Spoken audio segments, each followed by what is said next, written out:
Hello, good afternoon, good evening, good night, wherever you are, however you are. Welcome to another edition of Aaron Smith Can't Lose. I'm here in the East Coast, New York City.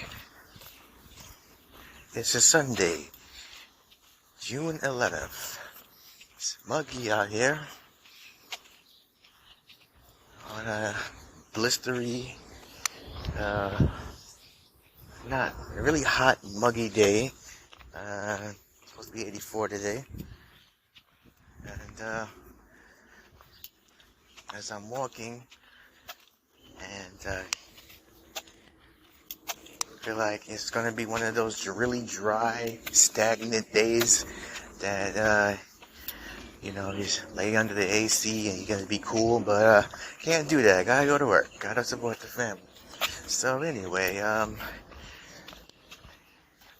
lot of stuff going on here this weekend. You got the Belmont Stakes, that was yesterday. The famous horse race, the last leg in the Triple Crown horse race. That was yesterday. I actually got a story about that, and it's funny, to be honest with you. I had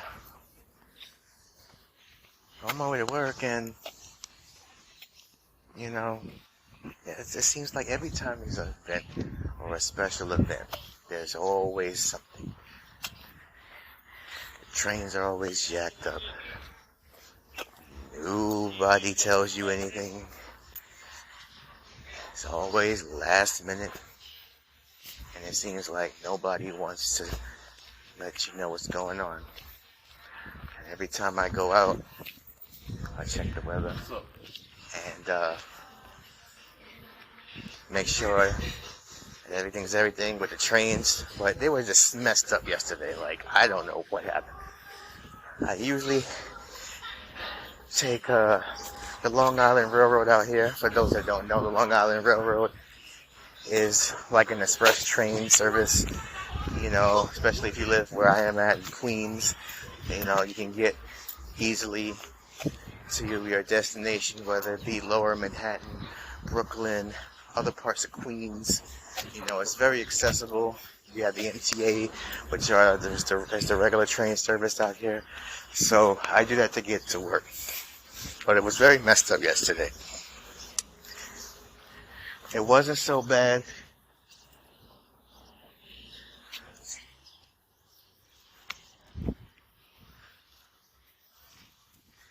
Actually going to work,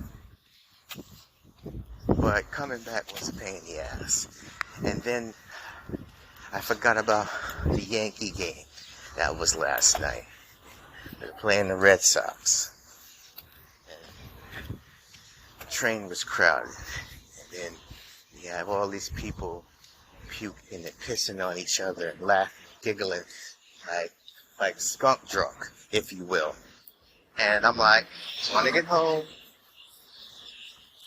And run your shit. So that's usually what I do. I say my prayers every day because, like I told you before, the city is crazy right now. There's a lot of things going on,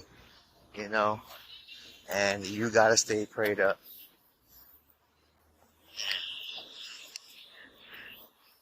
You got also to, take a step back. I've personally taken a step back from a lot of things because I cannot be the same person I used to be. As I said in the last episode, I'm recording this outside, so bear with me. And,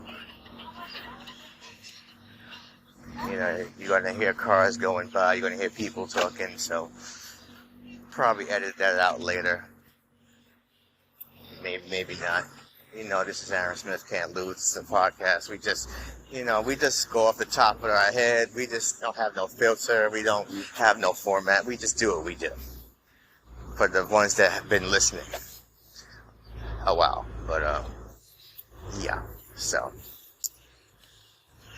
just got to scale back, not trying to get into confrontations, verbal arguments, disagreements. Things have happened, and, we deal with them, as a men. I'm a man, and, I've accepted that, things happen. And I do what I do to defend myself and my family. However, some other people just do what they do and just want to just come up the top of their head. And I've seen it a lot going outside. And people are just weird. And I just try to avoid bullshit as much as possible. But going back to this travel from yesterday, you had the Belmont Stakes, you had the Yankee game, then you had the festival, Puerto Rican Day Festival yesterday in East Harlem on 116th Street out here in New York. That was yesterday. Today is the parade. I believe it's on its way out because I think they started early around 11. It's 12:41 as I'm recording p.m. So that's pretty much wrapped it up. So it's a busy weekend here in New York. But just because all these things are going on doesn't mean that stupidity takes a day off. I said a long time ago, if being an idiot and being a moron and doing dumb shit was a crime, the jails would be overfilled more than they actually are.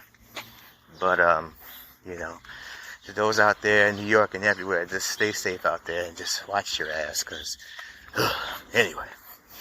Alright, now that we got that shit out the way, and I'm trying to stop cursing too. Sometimes when I get a little excited, sometimes I try to, I get a little amped up and everything, and, especially on oh, shoot, excuse me. Sorry about that. Had a little sneeze there. But, we're human and we do things that we don't do and we ask for forgiveness and we move on. And it is what it is. But sometimes you gotta do what you gotta do too. So, and it is what it is. So, yeah. But, a lot to talk about. A lot to discuss. There was a couple of things that I didn't get to in the last episode that, pretty much everybody knows about, but I wanted to get my opinion on. So let's just get into it. All right. The first thing I wanted to discuss is Shannon Sharpe, the Pro Football Hall of Famer, tight end turned broadcaster, announcer, sports analyst. He started on CBS Sports, a while back, and then he got the show with Skip Bayless on Undisputed on Fox Sports 1. Everybody knows that. But he's done. He's leaving. He's had enough. And I'm saying it took this long because those who followed the show and those that have seen it know what a man Skip Bayless is. And he could be kind of an a-hole and very opinionated and never wrong. Doesn't want to agree or disagree most of the time. And Shannon was getting very popular and more popular than Skip. That's one man's opinion. That's mine. That's how I see it. He's got his own podcast, Club Shay Shay. He's doing very good. And he feels like he needs to be compensated better. When it comes down to it, it's always money issue. It's always about that dollar bill. And if you're not getting compensated the way you see fit, and you can't come to an agreement, then yeah, it's time to move on. And,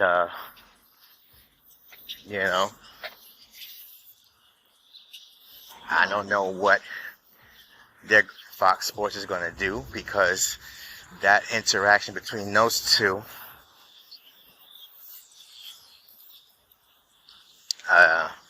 is very entertaining, very engaging, and you know that they're, you can see that they're very good friends, but sometimes they get on each other's nerves. I think it's Skip more than Shannon.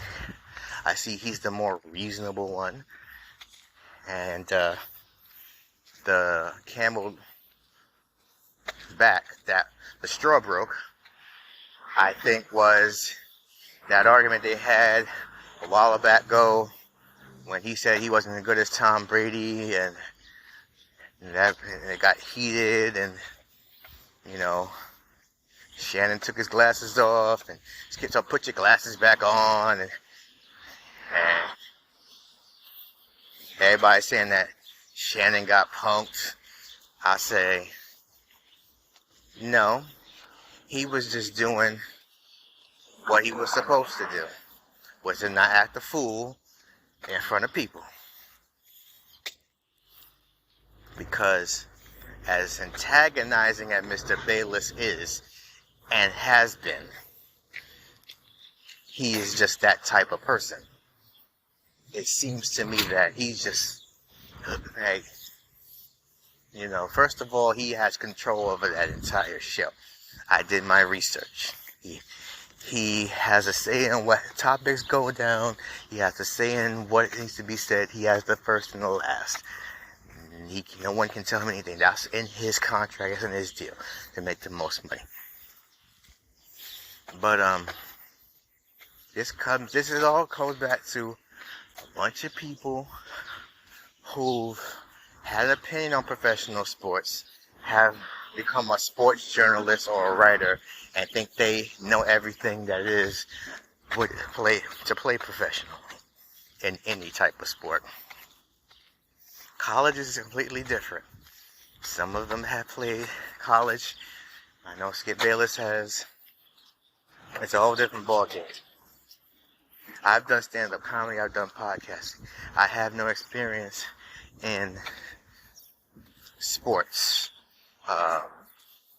commentary, radio, playing professionally. So my opinion is just my opinion as a fan. And I think most of these guys just tend to go overboard sometimes when it comes to their opinion, because they act like they know everything, and nobody knows everything. That's just not how it is. But some of them come off like that, especially Mr. Bayless. Stephen A. Smith is another one. No relation, thank God.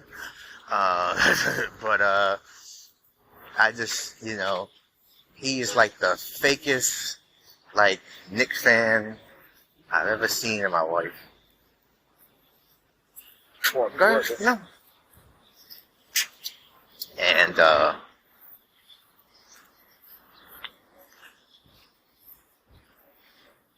first he's a fan, secondly he's not a fan, and it seems like he just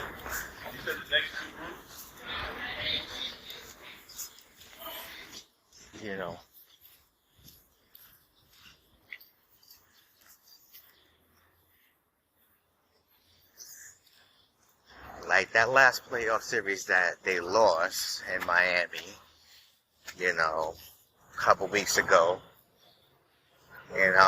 He's just bashing them, and yeah, they played poorly in the last couple of games, and that's why they lost, but the better team won, and everybody's upset because this team had high hopes, and I get that. But he's always been wishy-washy. He's always been, disrespectful when it comes to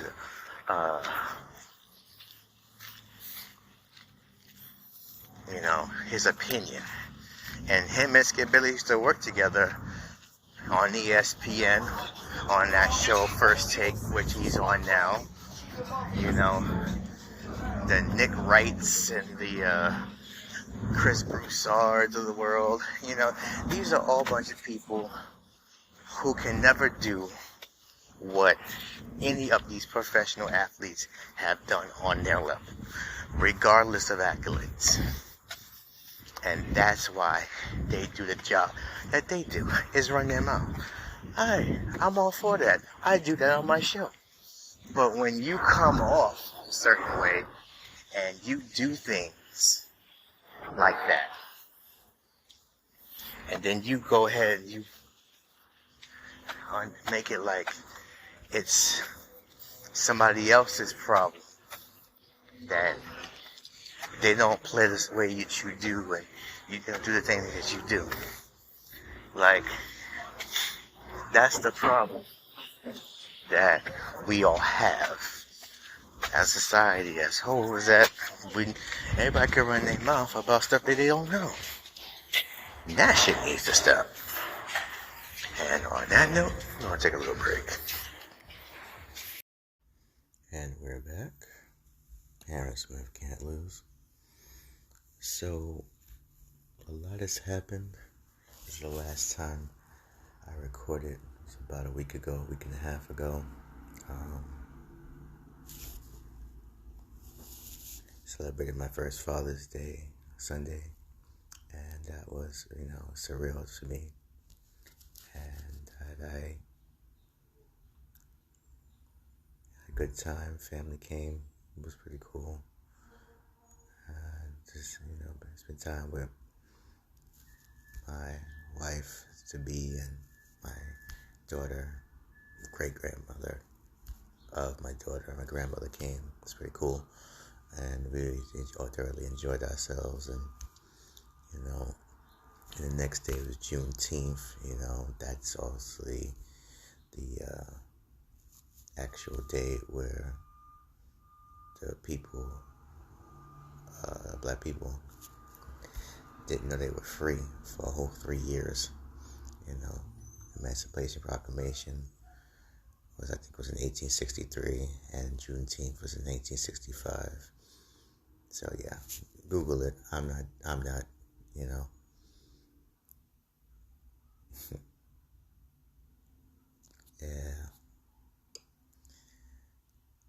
It's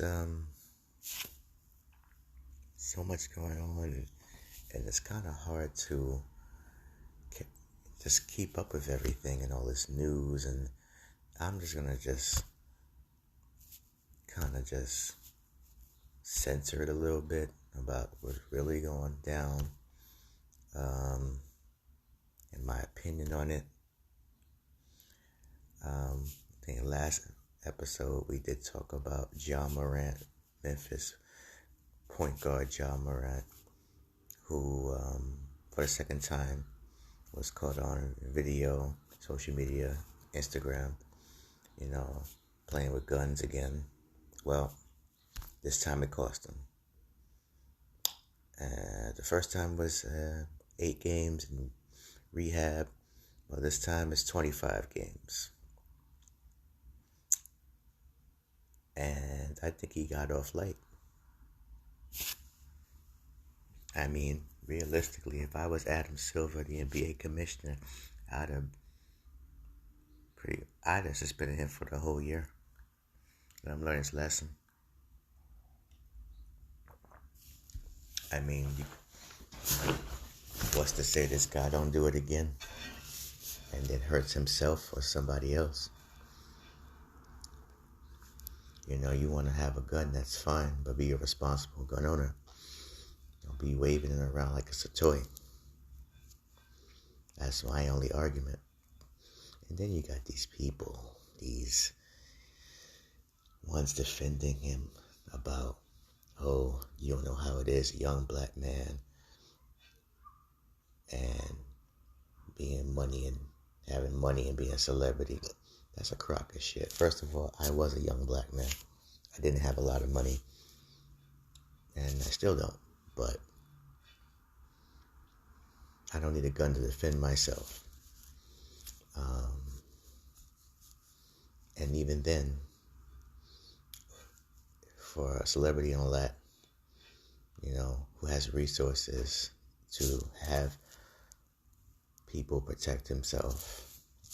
And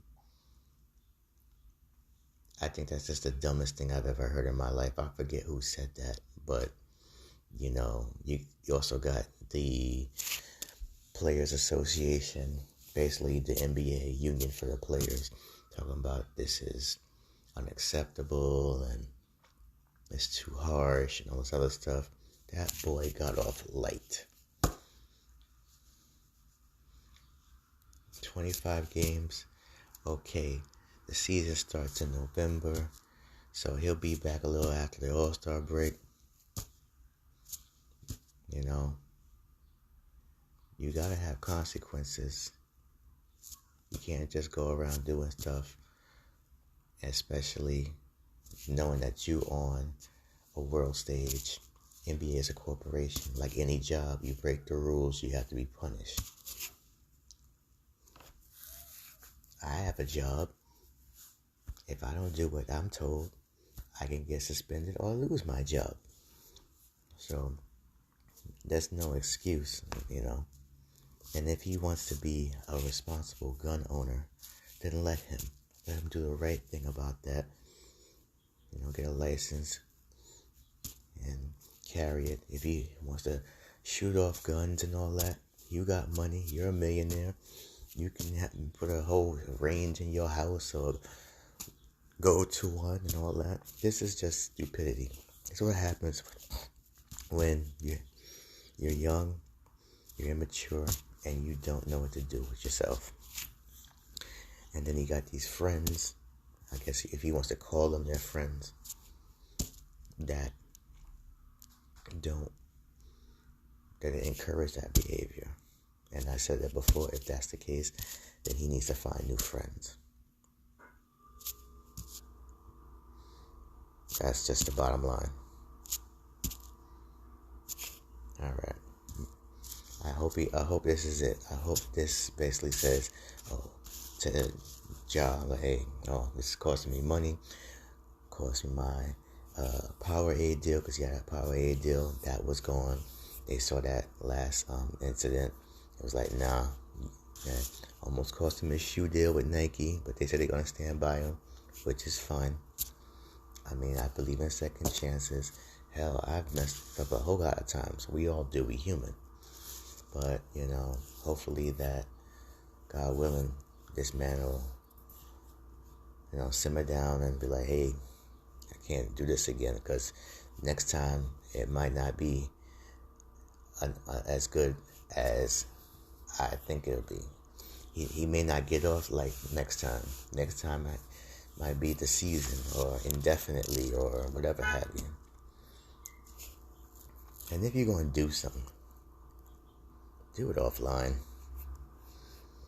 We live in an age with so much technology, and it's so easy to get caught up. Even regular people get caught up in nonsense. I'm not saying if you're doing dirt is the right thing to do, but if you are going to do stuff like that, do it off camera. Like, realistically, like, you'll be better off, and no one will know about it but you and whoever you're doing it with. Realistically, you shouldn't be doing it at all, but if that's the case, then, you know, turn your camera off. Don't go live. Put your phone on airplane mode or something. Like, do something. Like, seriously. Alright, we're going to move on. So, I want to talk about one thing, and I'm going to wrap it up, is about what's going on here in New York City. Now, we all know about the tragic incident that happened about a month or so ago with Jordan Neely, the young homeless man who was killed by Daniel Penny in a chokehold on a train, that he was accused of accosting other people on the train and threatening them, and Mr. Penny took it upon himself to restrain him, and unfortunately took his life. And he is now being tried for second-degree manslaughter, and that trial is going to be coming up soon. And Mr. Penny's defense is that is basically self-defense, and that he was protecting not only himself but other people in train, because Mr. Neely was supposedly threatening people. We don't know the whole story. I wasn't there, so whoever was there, that's what they said. But regardless of that, I think he took it a little too far. I didn't think he had to kill him. But, that's the whole argument of what to do in those type of situations. Because not too long ago, a couple of days ago, a young man was on a train with his girlfriend out here in New York. And there was another man who was accosting him and his girlfriend. This other man assaulted this man's girlfriend, and the two men ended up getting into a fight where that man who was with his girlfriend, who got assaulted, stabbed the other individual and ended up killing him. Now he's up on charges. He was released, but he's now up on charges. He claims self-defense. The argument, like I said, what can we do and what can we do? Because it seems to me that if you go too far, you get arrested and tried. If you don't do anything at all, you can possibly lose your life. Now, I'm saying like this. I and other people like mine who have families need to get home to them. And, a lot of people are on edge because basically, you got a lot of people on these trains who are looking for stuff, looking to hurt people, looking to cause trouble and ruckus. And yeah, okay, everybody's like, well, there's cops on the trains. There are not a lot of cops on the trains. There's only certain areas and certain lines. So just get that out your head that there's cops everywhere, because there's not. Secondly, I believe, this is my opinion, that if you are not a danger and you're not putting any other people in harm's way, and if somebody is threatening people, I think you should have the right to defend yourself in a way that is, you don't hurt the person, you don't get hurt, and you wait till the cops come. Whatever happened to citizens' arrest? Whatever happened to, help your fellow man and all that other good shit? I tell you what happened. Ever since rules have been lifted and people have been let out and not being accountable for what they've done, a lot of people who have serious substance abuse issues, mental health issues, housing issues. There's a lot of homeless people on the train, a lot of people that do all kinds of things, drugs, and have these problems, and they're on the trains, and they're not in the shelters. The shelters are overcrowded here because a lot of people have lost their homes, and a lot of things going on where they had no place to live. We already discussed the migrant situation, where a lot of people are coming from other states to here to gain services and all this other stuff that basically the residents of New York should get first, but do not.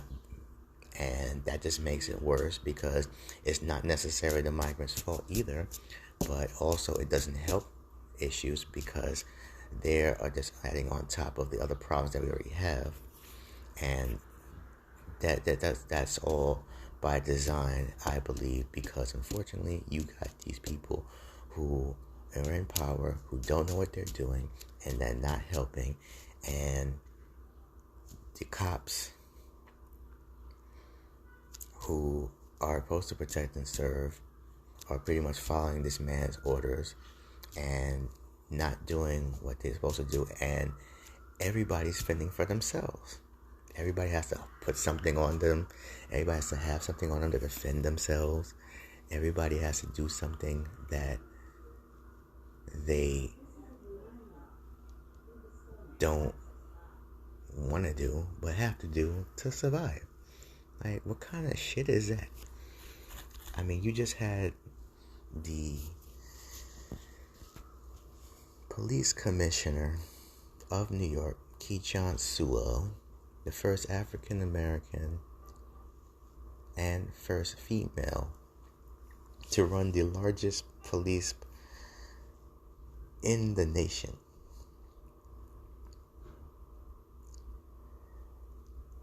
resign. She had enough of Eric Adams and his bullshit. I mean, this man has had more people go in and out of his organization than the New York Knicks, who traded all those good players back in the day. They draft them and they trade them in a few years. And it seems to me that we all on our own. We got a goofball who likes to wear nice suits and don't want to do anything and do photo ops. We got people on a train want to bother people and all this other stuff. And most people just want to keep to themselves and just want to get home. And you can't really blame them, but what if you were in that situation, that quote-unquote situation, like with their situation? What you gonna do? You gotta do something, but you gotta think twice before doing it. And that's just fucking wrong.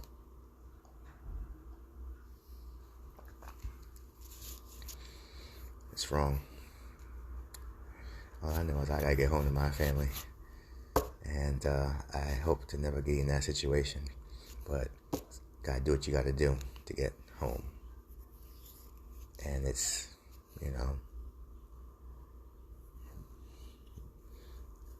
I believe if you do something, you should be held accountable.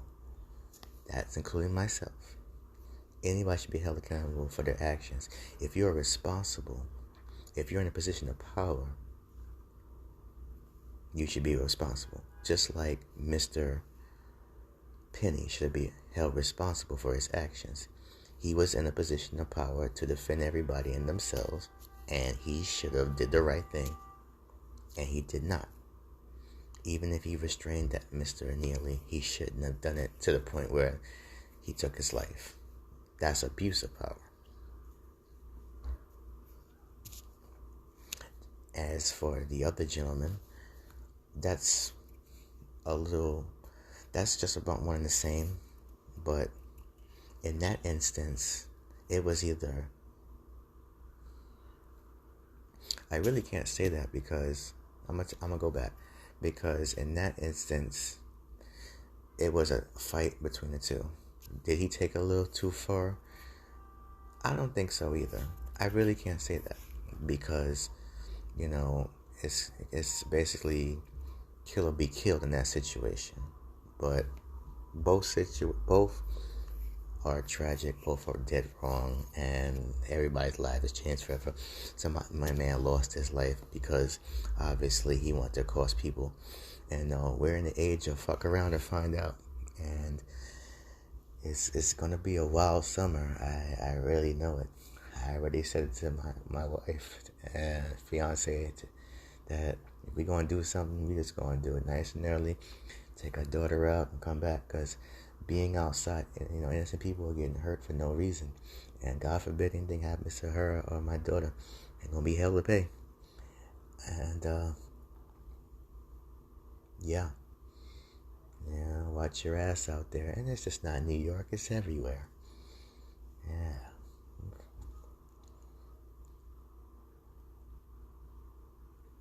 So, anyway, we're gonna wrap this up. I want to thank everybody for listening. Let me run my mouth. Like I said, don't protest what people say. Don't get mad about somebody who's different than you or has a different opinion than you. Hear them out and just let them to talk, just like you allow them to talk. Or just leave the shit alone. That's all I'm saying. The world would be a better place if we agree to disagree and leave shit alone. But most motherfuckers don't want to do that. And that's why we have podcasts that we run our mouths on.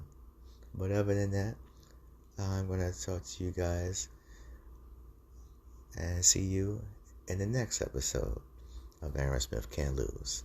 I'm out.